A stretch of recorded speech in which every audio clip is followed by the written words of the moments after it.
269 anak di Indonesia mengalami kasus gagal ginjal akut. Bahkan dari 269, 157-nya itu dinyatakan meninggal dunia. Ini data per 26 Oktober 2022 yang disampaikan oleh Menteri Kesehatan. Sebetulnya penyebabnya ini apa? Apakah memang betul karena pencemar yang ada di dalam obat sirup atau ada faktor lain di luar itu? Kita akan coba temukan faktanya bersama saya Gina Vita.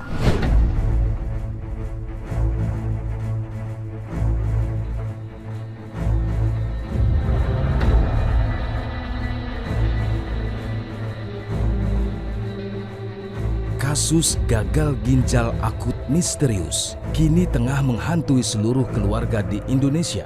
Penyakit mematikan yang menyerang sejak akhir Januari 2022 dan mulai meledak di bulan Agustus 2022 ini telah menyebabkan ratusan anak meninggal dunia. Dari hasil rilis Kementerian Kesehatan per tanggal 26 Oktober 2022, telah ditemukan 269 kasus gagal ginjal akut pada anak, 157 anak meninggal dunia, 73 anak masih mendapatkan perawatan, dan 39 anak dinyatakan sembuh.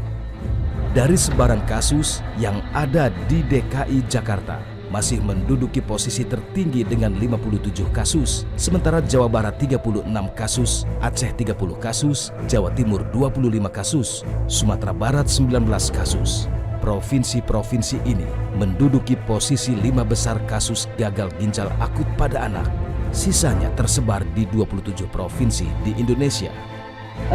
Hubungan dengan kasus gagal ginjal akut progresif ini yang diduga dengan kaitan dengan cemaran EG dan DEG, Badan POM telah melakukan respon cepat. Kami sudah melakukan serangkaian kegiatan pengawasan, sampling, pengujian, dan pemeriksaan. Ya, ini tentunya untuk mengantisipasi berbagai hal. Kami juga telah menemukan perusahaan atau produsen produk farmasi yang memproduksi sejumlah sirup dengan bahan baku propilen glikol yang tercemar EG dan DEG yang jauh melebihi ambang batas yang dibolehkan, ya, sehingga ini masuk ke arus penindakan, ya. Berdasarkan temuan ketidaksesuaian terhadap ketentuan peraturan perundang-undangan tersebut, industri farmasi oleh Badan POM telah diberikan sanksi administratif berupa penghentian produksi, distribusi, penarikan kembali, dan pemusnahan. Nah, selanjutnya terhadap pelanggaran ketentuan dan persyaratan dari CPOB ini, kedua industri farmasi setelah diberikan sanksi administrasi berupa pencabutan sertifikat CPOB untuk fasilitas produksi cairan oral non beta-lactam, artinya cairan, ya, sediaan cairan. Dan demikian seluruh izin edar produk cairan oral non beta-lactam tersebut dari kedua industri farmasi itu telah dicabut, ya.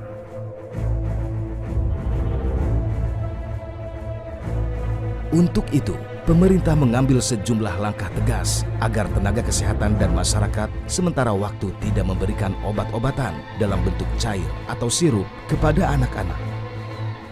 Sebab diduga kuat penyebab awal kemunculan penyakit mematikan ini adalah cemaran yang ada dalam sejumlah obat sirup. Yang pertama, bagi tenaga kesehatan dan rumah sakit.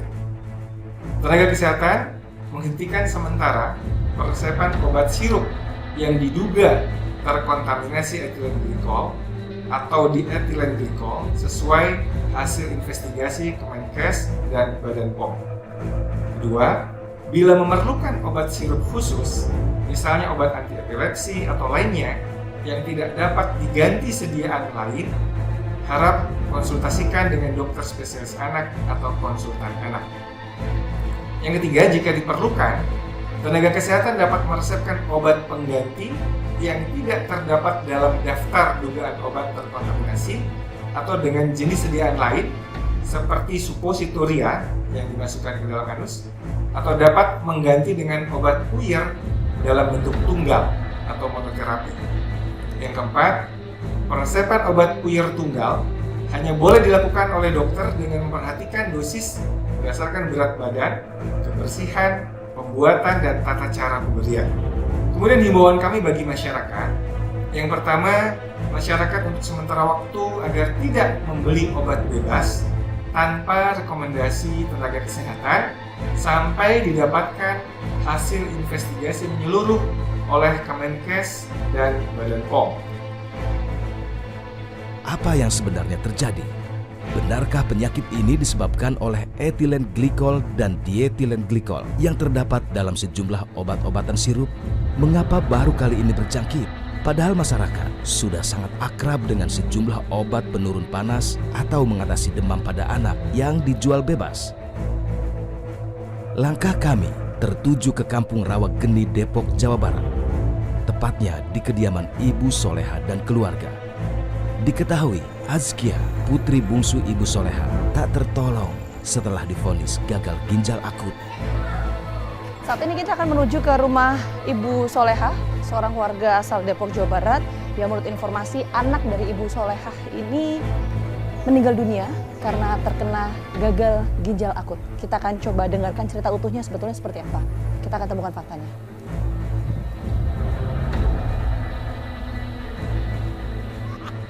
Kepada tim fakta, Ibu Soleha menceritakan kronologis bagaimana awal mula putrinya divonis mengalami gagal ginjal akut.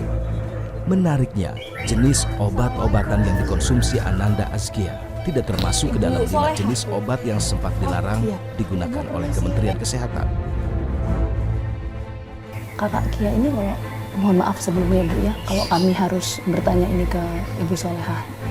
Semoga Ibu berkenan juga untuk bercerita ke kami Bu. Kakak Kia itu gimana sih Bu awal ceritanya tuh yang menimpa Kakak Kia itu kayak apa? Anak saya itu awal mulanya itu panas di hari Kamis malam jam 3 malam sama pilek. Panasnya itu sampai ke 40 derajat. Sampai 40 derajat? Betul. Akhirnya karena di jam 3 malam itu kami juga susah untuk nyari dokter. Saya memberikan anak saya itu obat yang biasa sedia di rumah, yaitu saya kasih paracetamol dan obat flu anak. Di situ setelah minum paracetamol sama obat pilek itu, anak saya itu panasnya alhamdulillah tidak berkelanjutan. Sehingga di hari Jumat sama hari Sabtunya pagi itu anak saya bisa bermain seperti biasanya, melakukan aktivitas seperti biasanya, seperti bermain bersama teman, bercanda, nonton televisi, biasa aja kegiatannya. Tetapi di hari Sabtu di jam 3 malam juga sama jamnya, anak saya itu muntah-muntah hebat. Sampai muntah-muntah itu sebanyak 15 kali. Di jam 9 malam di hari Minggu tanggal 9 Oktober, saya sama suami membawa anak saya ke IGD Rumah Sakit Bunda Alia. Di hari Seninnya di tanggal 10 Oktober itu dokter visit, dan kebetulan dokter tuh visitnya tuh pagi. Dan kebetulan juga saya dalam keadaan buka pampers anak saya.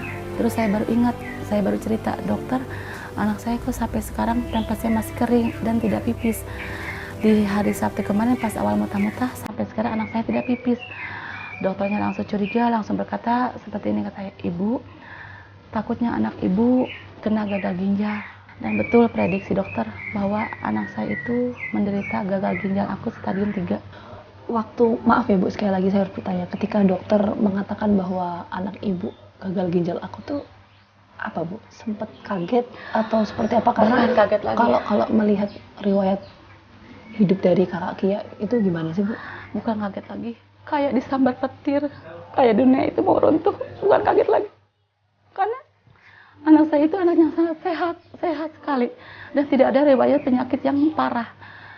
Kalau panas pilek itu menurut saya wajar, karena yang lain juga sering kalau anak kecapean panas pilek.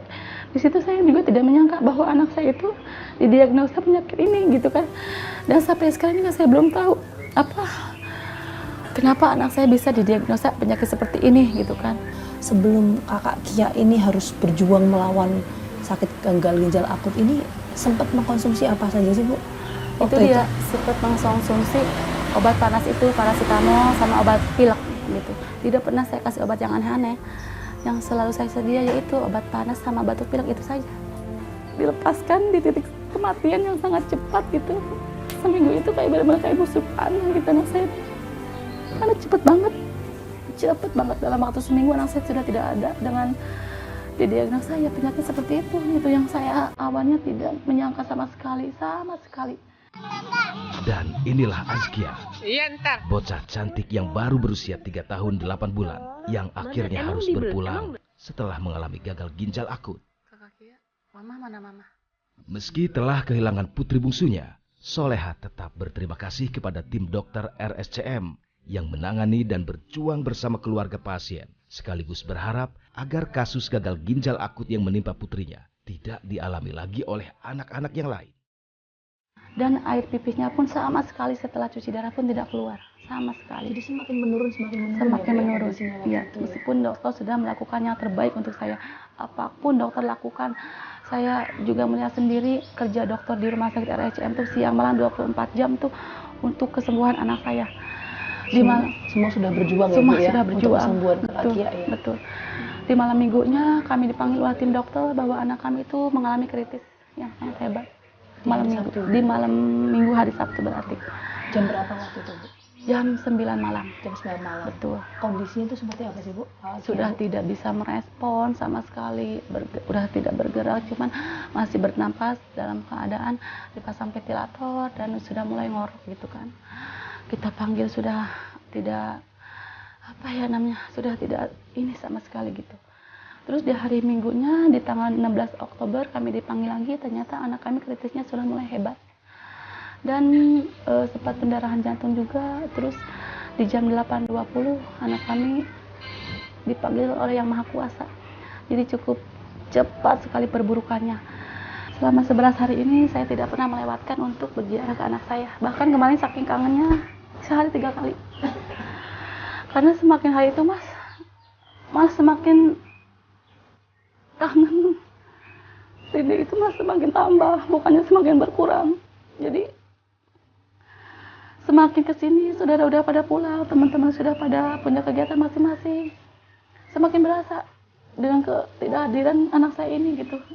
Jadi bukan semakin lupa, malah semakin sulit untuk melupakan. Susah diungkapin, makin berat. Sini itu makin nyesek gitu.